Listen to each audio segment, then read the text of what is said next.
Well, well, good morning, everyone. And this is Slim Overton, and here we are. And this is Portsmouth Coffee Talk, the YouTube channel that we have.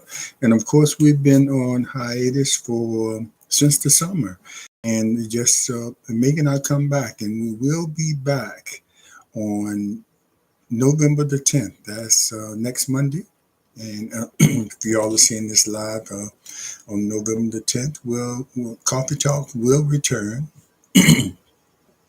more than likely with a panel to discuss, the past elections and what's going and where we need to go forward now. But stay tuned. And I believe we'll come back to our 7 a.m. time that we were on for years, and we'll let you know if that changes. But we're going to look forward to coming back on at 7 a.m. The reason for that is to catch that morning drive people and to catch some people that might still be employed and might want to come on before they go to work. And we catch very important people that way. So, stay tuned for us to come back on Portsmouth Coffee Talk, to come back and talk about local news, local politics, national politics, and worldwide topics. Since that's been brought into the fold now, so we're just going to come back strong like we've been doing, and we appreciate all the people who've been following us over the years, and we are completely grateful to the followers and your patience while we were not on the air. And we had a lot of people um, that were saying they missed Portsmouth Coffee Talk and when we were coming back on. So we are coming back on, and we appreciate, and we're going to come back on, in whatever form we do. But basically, we're going to be talking politics and having you participate with your comments live, because we always go live, and whatever happens live, and that gives you an opportunity to comment along with us as well. So stay tuned for Posting Coffee Talk to come back. But while I'm here, let me talk a little bit about the Virginia Blue Wave that just happened. Of course, we have the first woman governor in the state of Virginia, uh, Abigail Spanberger, and have the first Muslim. And I'm gonna come back later because I don't want to butcher her name, but the first Muslim lady, and we have two capable women now that's going to be leading the Commonwealth of Virginia, and we have Attorney General, the first African American to hold that office, Jay Jones. Uh, so we're looking pretty good, and on top of that, I think we gained about 15 delegate seats during this session. And one thing about Virginia, we have elections every year. So every 2 years, the delegates have to run uh, for their office, have to, and I think it might be hard on them, but I think that's fair. It keeps them in a position where we can hold them accountable for the things they are doing during those 2 year tenures that they have, and it's like they're always campaigning. So that means they're always going to represent us uh, and our interests, because those 2 years go by fast and you don't have time to slack and not do what's required of them as far as representing the people. So the delegates run every 2 years. So that makes to where in Virginia we never have a year where it's not an election. And of course, next year we hoping for another blue wave as the midterm elections come up. So, but yeah, we had even some local elections here in the city of Portsmouth, since this is Portsmouth Coffee Talk. And I want to, I put a question out there on Facebook, and I want to read you some. Well, the question was, And it was my question: should Democrats agree to reopen the government so that affected citizens can receive relief? We all know how the people that receive SNAP benefits are suffering now as far as getting that that that supplement to their households as far as uh, food. And the argument by some Republicans or people who want to end SNAP and are repeating the lies about who gets SNAP, and they don't want immigrants to get SNAP or get free food and things like that. And actually, they don't qualify if they're not citizens. And uh, most of the people that receive SNAP benefits work, because you heard that thing, why don't you just go get a job? Well, most of the people that receive that do work, and the SNAP benefits they get um, a supplement to what they actually do. And they qualify because the jobs that they have probably don't pay enough, and they fall into the category to receive those SNAP benefits as a supplement. And it's not a lot of money a month that most people get, but it's just enough to help them. But if that's not there, that's takes away from the little help that they depend on to help feed their families and things like that. And some of the things that the Republican wants to do, as far as SNAP, they want to take it away completely. They want to take SNAP away completely. But part of what they want to do, as far as if you negotiate with them, they want to take it away from the veterans, and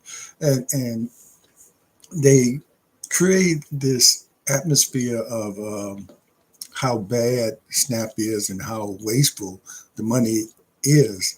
But yet they have these lavish parties, Great Gatsby, um, an event, with millionaires where you have to, put up, I don't know, $1 million to even be invited to that thing.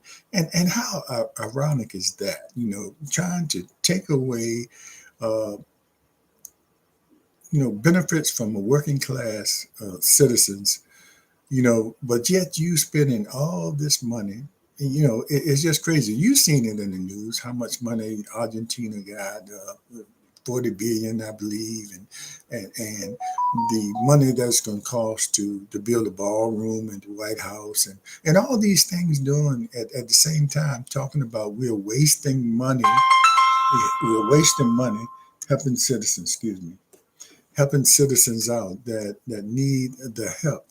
What a crazy situation that the world is in today. But people are fighting back in a way that, you know, um, we're going to see some changes down the road. I know one of the things when all everything was going like it's going bad, and we were just saying we can't believe what Trump and his administration is doing, and how the Republicans are falling in suit. And I always said to people, I always thought this is not going to last, because evil does not last, does not prevail over what's right.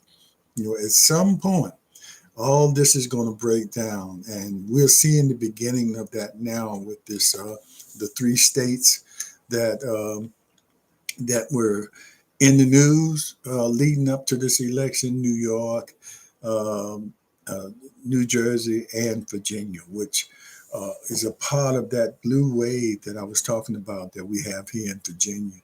And we just have to keep moving forward. Right now, as it is, they have control over the White House and the Senate and and the House of Representatives, and in some ways they have a favor in the Supreme Court.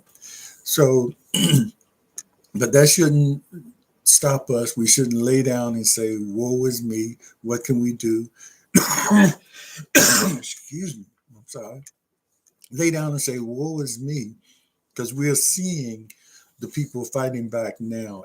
I knew at some point that the people, once they start feeling the brunt of all these actions that are being taken by Trump and his administration, that soon people that thought that some of the things that were in Project 2025 or some of the things that Trump talks about that didn't involve them are directly hurting them now.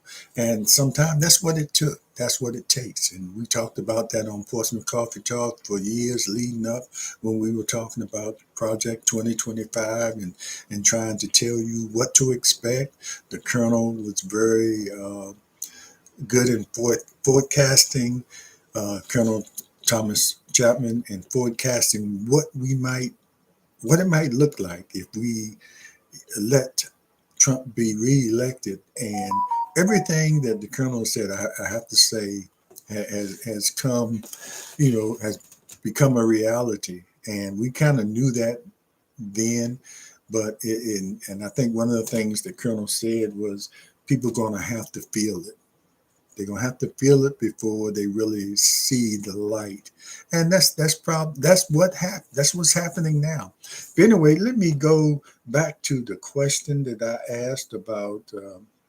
I just wanted to share some of the answers that I got on my Facebook page, and I'll repeat the question: should Democrats agree to reopen the government so that affected citizens can receive relief?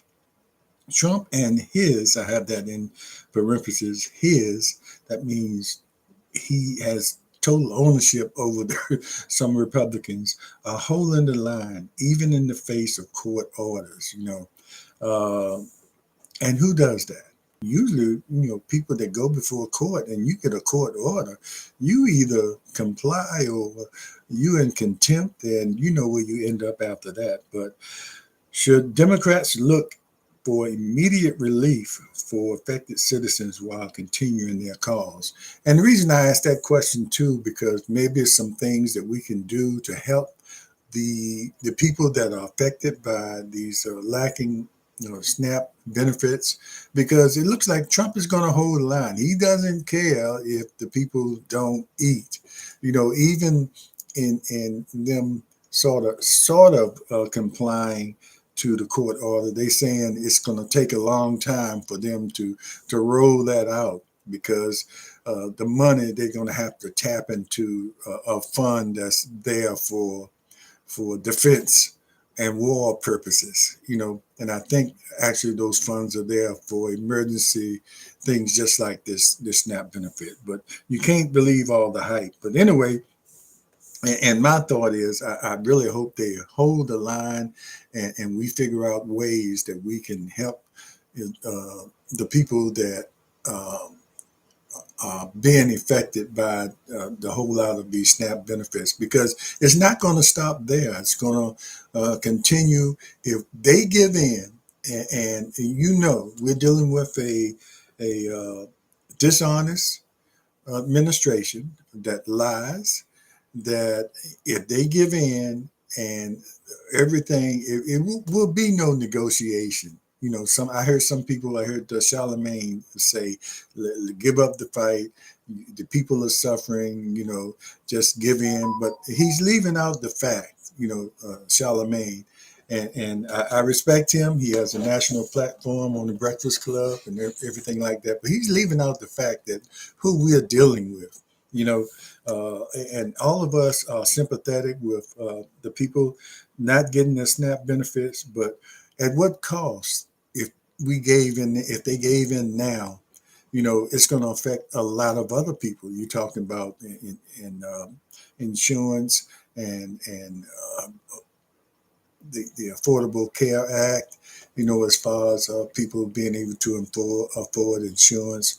And he said the insurance premiums have already gone up. So what's the use of holding out? But you imagine, not only them going up, but you not being able to have that insurance at all because you can't afford, it at all. And the Affordable uh, Healthcare Act helps people be able to afford that kind of that kind of insurance or any kind of insurance, and we need to really hold out. But I asked the question, so and these are people here in the localities in the Hampton Roads, and some people are responding from other states. But in general, most of the people here's. Junior Dale Holmes says, "Good morning, everyone. I feel the Democrats should hold out on health care. In parentheses, healthcare is vital." And that's his take. Let's see, somebody responded, and Sharon Scott agreed, and Darlene Sparks Washington, hold the line and work to get the legal decisions enforced. You know, I mean that goes without saying. Who defies the the court system? And if you see that happening way at the top, everybody down that gets penalized for not following what the court system says we should do, or you end up in jail. You end up in jail, or fined to the point where you'll be paying back a fine for a very long time. But anyway, Lynette Richardson says, hold the line, help each other cut out a promise to talk after the fact. Ain't going to happen. You know, they once they get what they want, it's a done deal. We are going to be behind the eight ball, and we are in the process of turning this around state by state.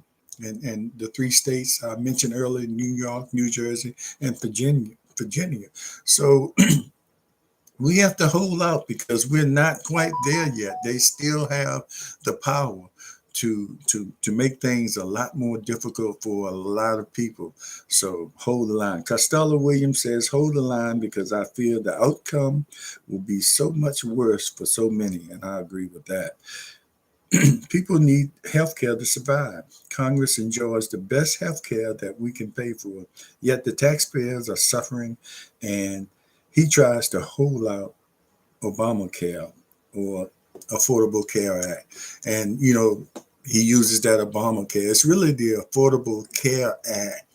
The Obamacare, using that word, just sparks his base, because the ones that really didn't like Obama and anything that he stood for, but actually they are benefiting from Obamacare, a lot of his base. So, shut up. Um, Inobe Newell Smallwood says fight. She just says fight, and I'm sure that means hold the line.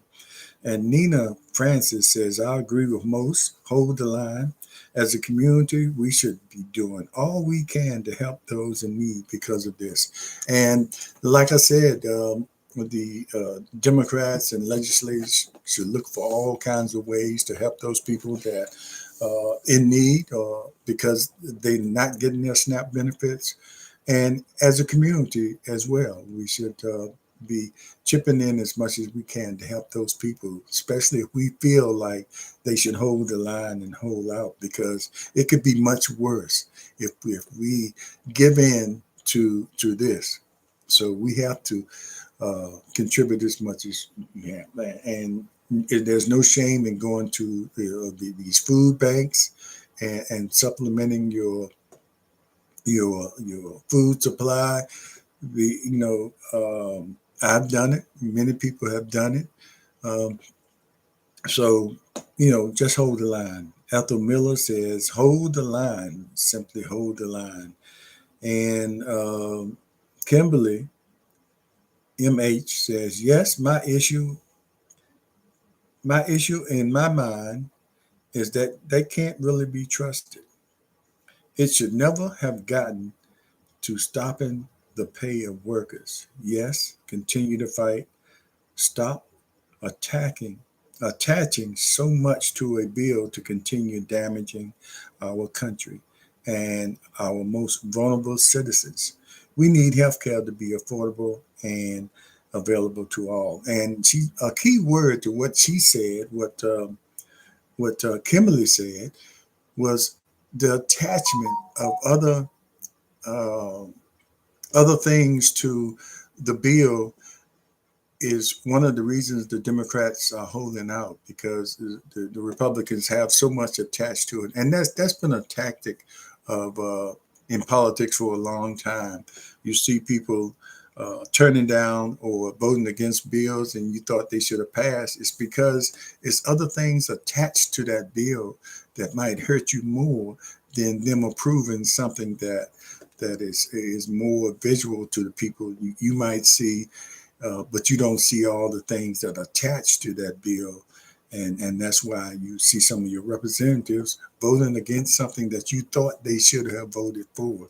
It's because of all those attachments. And this is exactly what's going on with why they are holding out, because the attachments to, if they agree to the big bad bill, you know, there's so much attached to that that will hurt people in the long run. This is the reason they're holding out. They just not holding out because they don't like Republicans, or they just don't want to agree with them. They're holding out because it's going to affect you. It's going to affect me. It's going to affect a lot of citizens out there, even Republicans, that it's going to hurt out there.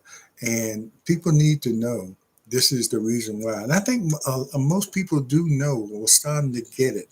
They're starting to understand, what's going on with these people. Because one thing, they're doing it right in your face, and we've talked about that, how just putting things right in your face.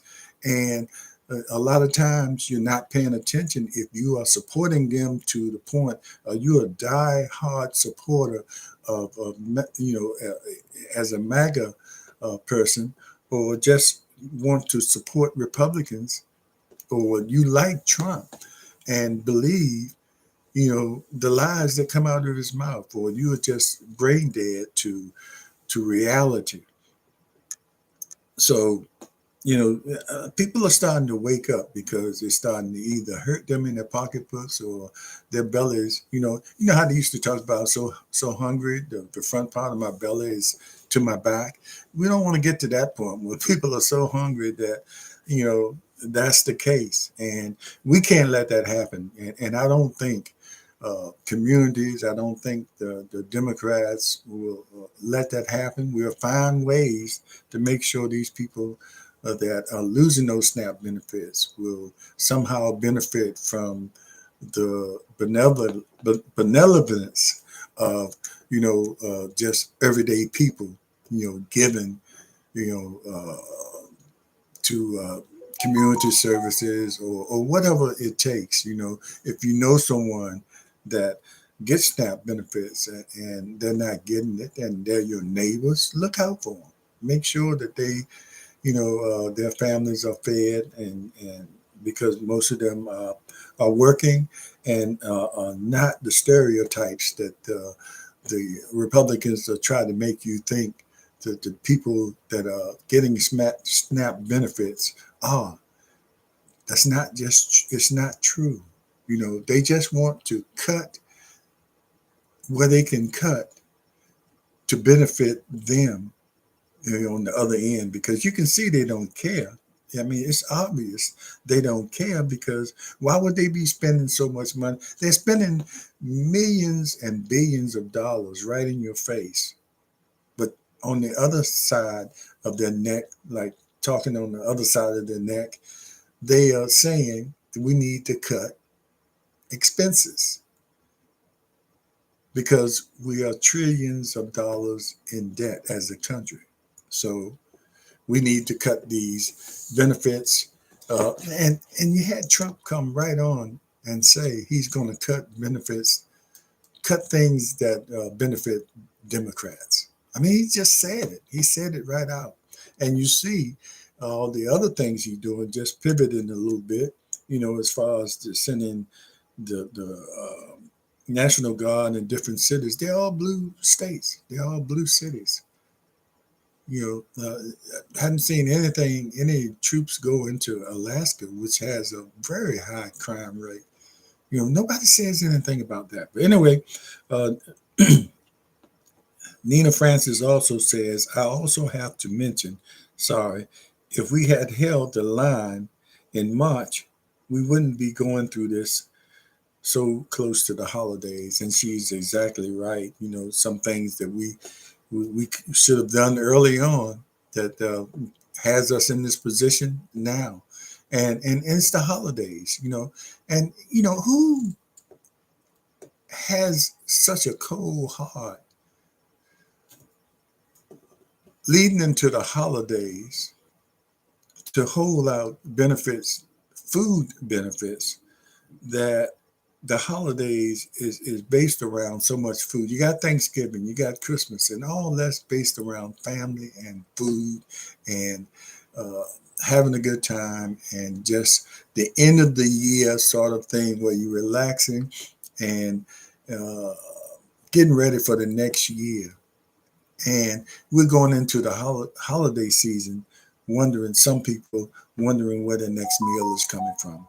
Or you have people out there that are furloughed because that's what the government, the Trump administration wanted to do or said they need to do to save money. But everybody in his cabinet is getting paid. Everybody in Congress and the House of Representatives are getting paid.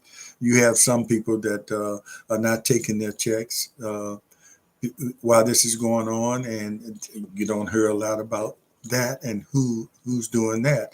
But anyway, this is all a messed up situation, and we need to pay attention. Like I always say, be aware, be informed, and most of all, be involved.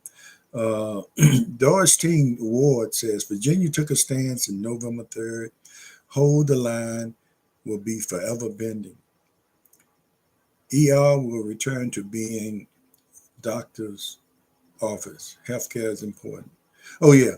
I see what she's saying now. The ER will be where people will go for their medical, not particularly medical emergencies, but for their medical care, because they won't have insurance in order to um, uh, visit a doctor. And you can't do much in your doctor's regular visits without insurance because the premiums are high, or the visits per visits are out of this world that nobody can really pay for. So yeah, and that's a part of something that's attached to the big and bad beautiful bill, which will really affect healthcare for a lot of people. So that's one of the reasons too that the Democrats are holding out. It's not like they are heartless as well, but they're just thinking about the future. If we let this go by, if we give them what they want now, they're gonna just fly and do a lot of damage to a lot of people because they will not negotiate. They're not negotiating now. The president won't sit down with Democrats now and even have a conversation because he wants it his way or no way. So that's crazy. Jocelyn Perry says, I know people who are affected by the shutdown. They say hold the line. She says she knows people who are actually affected. And those people are saying, hold the line. They have no intentions to negotiate once open. They've had how many days not to mention? Wait a minute, lost my. And she called Trump Frump has never offered an alternative to ACA, the Affordable Care Act. And that's one thing too. Why you people that support the president, you know, they have no plan, for replacing, what's there, and people will tell you that the Affordable Care Act is not perfect, but it is something that people can have and depend on. So if you say that it's not a good Affordable Care Act, or what you like to call it, Obamacare, is not good for the people, what do you have in this place? What can you offer that is either better or uh, the same or close to where you feel comfortable in agreeing with it. You have no alternative plan for what you say is bad, so that doesn't make sense, you know. So I'll read a few more. And this is from a person that's actually furloughed. And this is Ira Darden, who is a former Portsmouth resident who lives in Maryland now. And he says, I'm furloughed as a government contractor. I'm a Democrat. I would only hope that we hold the line until health care is safely established for my children and grandchildren. I am hurting. Yeah, it's worth the sacrifice. These MAGA maggots, his words, he's MAGA mag, and mine, my words too. These MAGA maggots cannot be trusted. They will claim to want to negotiate, but then go back home and get paid for doing nothing. Well, go back home, they are home. Most of them are home now and haven't been there for over 45 days. Leaders, Jeffries have my support. And this is directly from a person who is furloughed and and admits he's hurting from being out of a job, not being able to fulfill his government contractual duties. But he still says, hold the line. And, this is the sentiment of most people. And Vanessa Jonah Richardson says, amen to what Ira said. If they wanted to do right, Mike Johnson would be in Washington ready to redo the current funding bill. These folks are not going to stop until they do maximum damage. Sure, what I want, sure, I want my paycheck, but these ignorant people are not to be trusted. And that was Vanessa Jonah Richardson. Evidently, she's probably furloughed as well. And anyway, let me go to Wendy Oliver, and she lives in Georgia, and she says, "Will they truly do anything if if they back down? They have no plan. Just let them keep doing what have and change the name. Okay, what's there and change the name. That's all he wants anyway. Not being called Obamacare. They probably, if they get a chance to get what they want, they'll come back. Their plan will be, yes, they might tweak it a little bit. Will be something that they'll lay claim that they did, and it'll be exactly the Affordable Care Act or Obamacare. But they just don't want to name it Obamacare. But they're the ones that using that name and calling it that, so they can, uh, scare their base. Secondly, and this is still Wendy Oliver. Secondly, they are going to pay these people their payback. Oh, are they going to pay these people their payback? And Trump has already indicated that he's not going to do back pay. Or will he renege on trying to do so this snap? Yeah.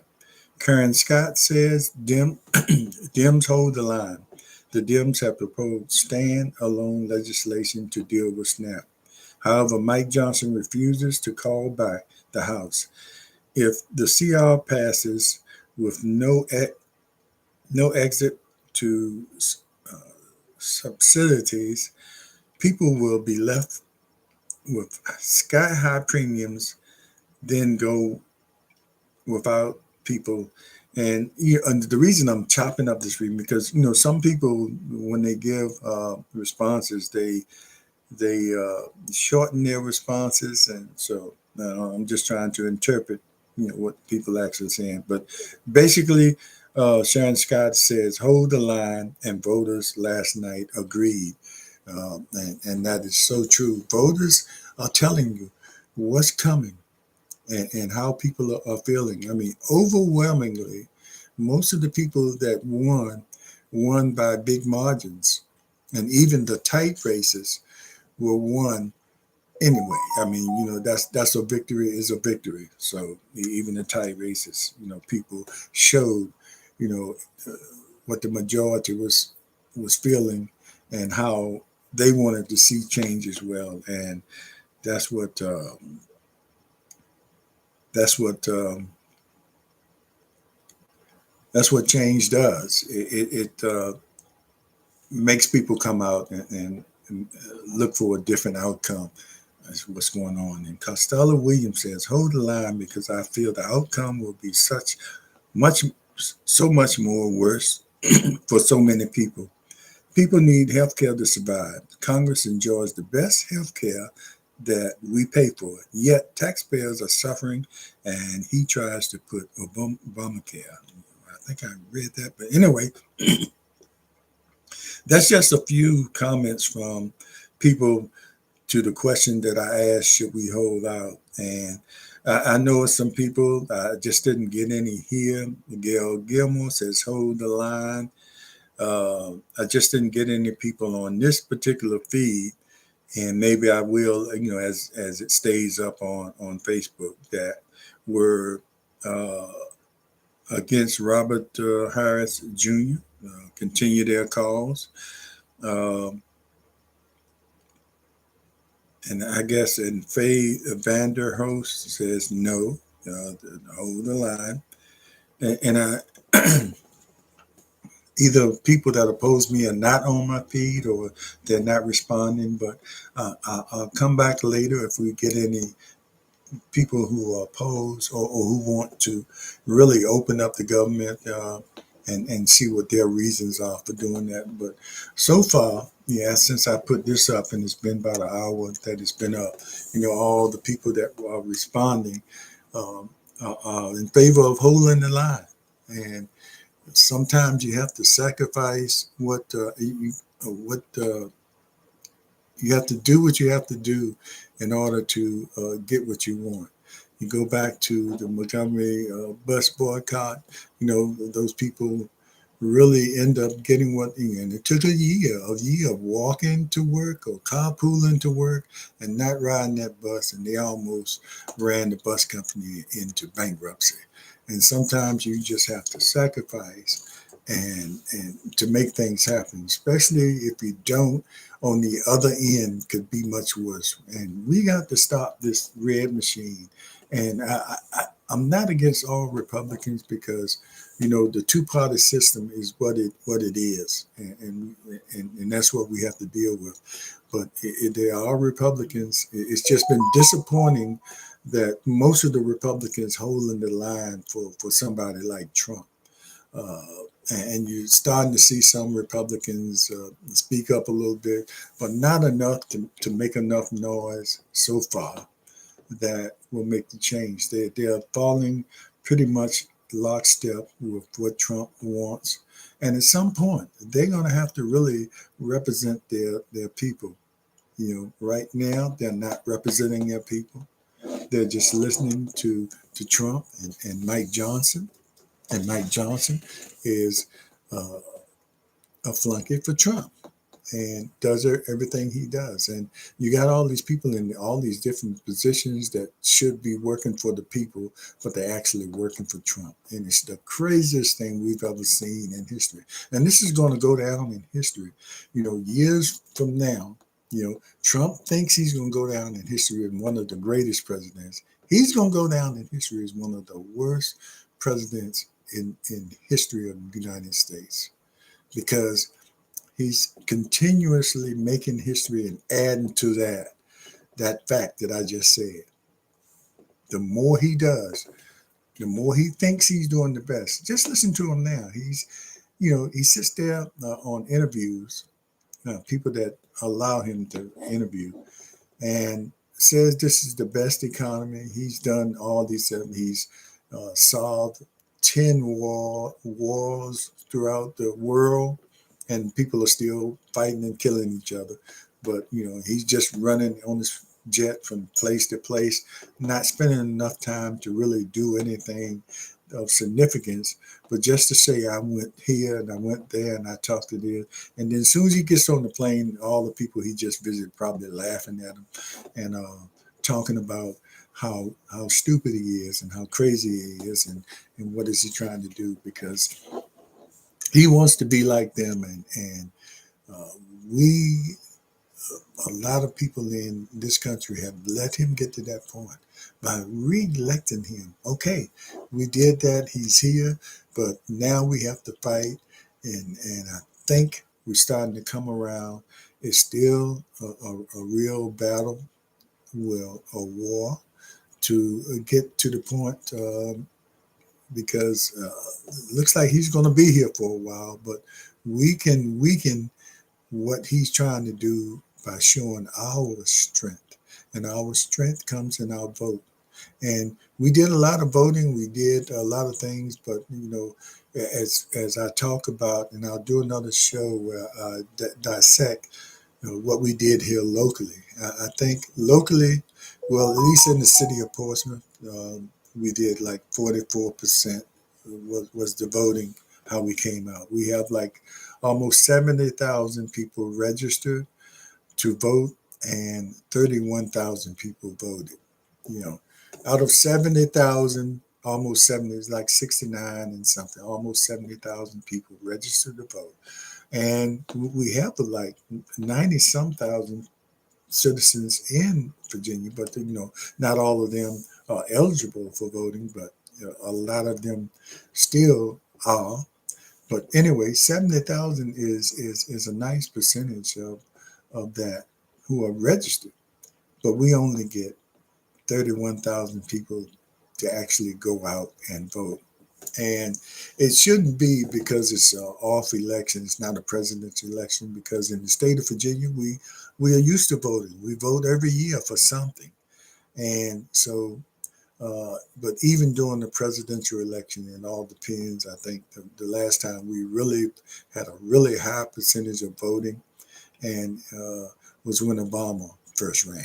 I mean, the percentage was out the roof because it was something that uh, the people saw that we needed to do and change had to happen from the Bush era. So uh, hopefully when it comes around next year for the midterm elections in Congress where on the national level it really counts, we will do the same thing and take back the House and the Senate and, sort of neutralize what Trump wants to do.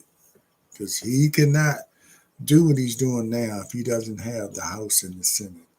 He might still have the favor of the courts, but if he doesn't have the House and the Senate, he can be shut down. He can be neutralized. And I think it's coming to that.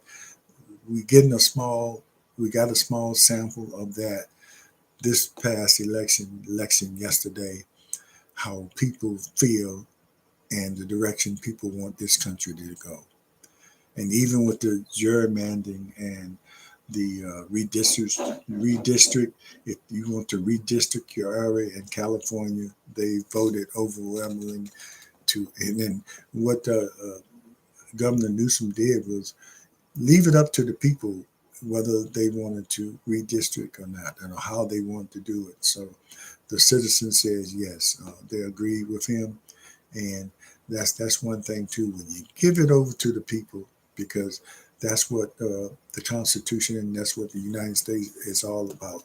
We the people, and I think we need to realize whether you're local, whether you're dealing with the state or whether you're dealing with the national politics, you have to realize who's in control. And it's you, the voter, who's in control. And you have to realize that and take advantage of that. Your vote is your voice, and your vote, gives you a louder voice. If you just show up and show those people that you put in office that they work for you. If you stay silent, they're going to do what they want to do. But if you speak up with your voice and your vote, they have no choice but to listen to you and do what you tell them to do. not what a supposedly supreme being tells them to do, or wannabe king tells them what to do. That's not how the country was structured. That's not how we're set up. Don't let them change the whole complexion of what the United States is all about and what democracy is all about.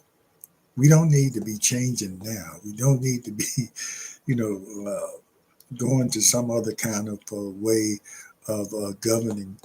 It might not be the best, but sure, it's no way we can survive having a king, dictating to us, his wants, his needs, and the people that are around him.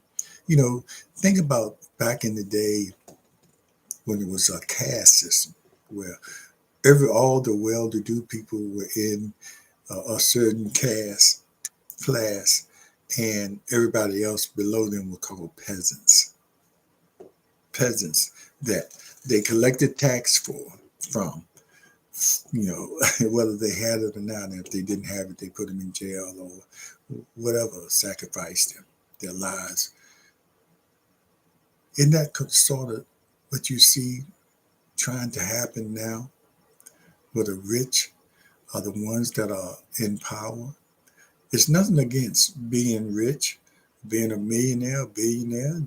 If you've worked yourself and build up your company to the point where that's what you're doing. But the people that got you there are the very people that you're trying to dismiss. All these billionaires that are out there that have these companies like Amazon and Walmart and all these places, you wouldn't be there if it wasn't for the people supporting you or buying your product. And now you are lumping yourself with a wannabe king with his policies that are hurting the very people that support you and your businesses. Now, I understand you at the point now where you're a billionaire and you'll never lose all that money. But we can put a dent in the money you make today going forward if we actually come together and say, ask Target how that feels. How's that working for you?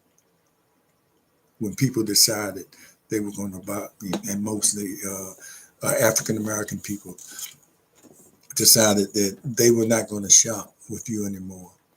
So imagine you had a wave of people doing that to you other billionaires and your businesses. Where would you be? Where would you be? Still standing beside Trump? Still going to Great Gatsby parties and having a good time while people are trying to figure out where their next meal is coming from? Come on, man. Y'all get with it. And I'm pleased with the outcome in the state of Virginia. I'm pleased in how we voted in the city of Portsmouth, my city, and this the base of Portsmouth Coffee Talk.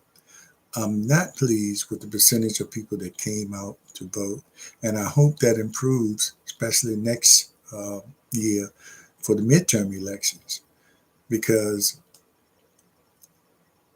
even how you vote locally and how you are represented, that says a lot for you when state politicians look at your area and you go to them for certain uh, things that you want for your cities, and they don't even see a high percentage of people in your city even voting for them. Where do you think their priorities are going to be? Luckily, here in the city of Portsmouth, we have Senator Louise Lucas and Don Scott. Although their concern is for the whole state, but of course, they're going to look at their city as well, just like any other delegates are there to look out for their localities first, and then the whole state. So make sure that we get out in strong numbers when we go out to vote. The Commonwealth Attorney won You heard me mention, and I'm glad she won. And I think the majority of the people that did vote voiced their opinion. But just think about it. You had almost 70,000 people registered to vote, and 16,000 people voted for the winner of the Commonwealth Attorney's Office in the city of Portsmouth. Out of 70,000 people who are registered to vote. And then you have people complaining about, well, only 16,000 people put her in office. Well, I mean, that's the percentage of the people that came out to vote. So either way you look at it, more people wanted her in office than not. But I'm just stating the fact that with so many people we have registered, that's kind of a poor showing. But at least the people that did show up in totality showed that they wanted her back in office. They wanted Sheriff Moore to remain in office. But it's just in comparison to how many people out there could have voted, it's just not the greatest showing, and we need to do better because it could have easily gone a different way, but it went the way it was supposed to go, even with the low turnout. So, but I appreciate the people that turned out. Usually, the people that always show up and show out in the city of Portsmouth to vote. We just need more people to come out to get those percentages up, at least over 50%. At least over half the people need to be voting every election. I would want it to be higher, but at least half the folks, citizens in the city of Portsmouth, need to be voting. But I'm going to come back sometime later this week with a breakdown of the precincts and how people voted in the city. And it might tell how you're doing in your city because politicians look at that, at those precincts. And when you come to City Hall asking for certain things, whoever, participated more in that process, you know, will get more of a look when it comes down to, you know, you know, showing your concern for your precinct and your neighborhoods, and that's real truth. It's real truth. Of course, representatives going to try to accommodate everybody, but what they say, the squeaky wheel gets the noisy, whatever the loudest, and it's going to always get the more attention. And you speak loudest when you vote. Your vote gives you a louder voice in any situation, state, national, and local.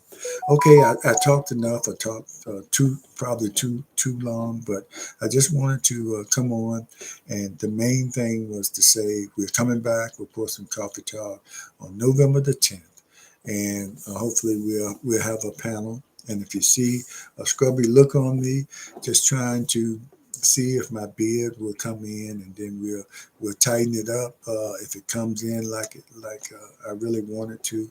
But we'll do what we have to do. But right now, I just wanted to, you know, been around for a while, and the gray is here, and this is who I am, and but I'm feeling good, and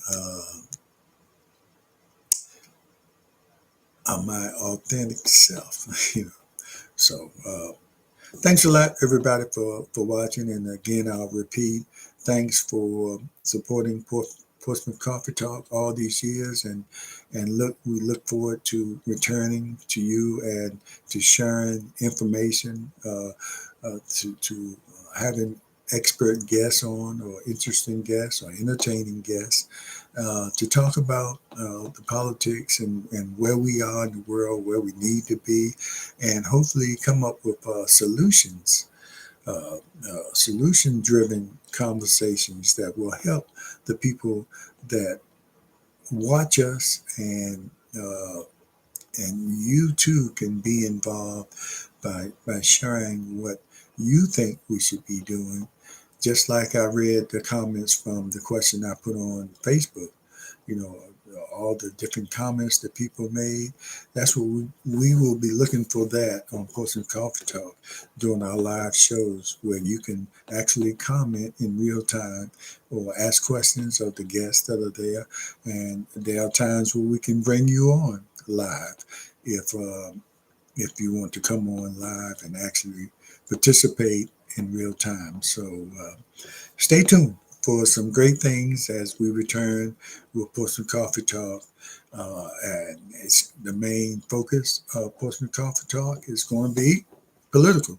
Of course, we have our other, well, I have my other uh, YouTube platforms. One with my classmate that we just put together and have a YouTube page.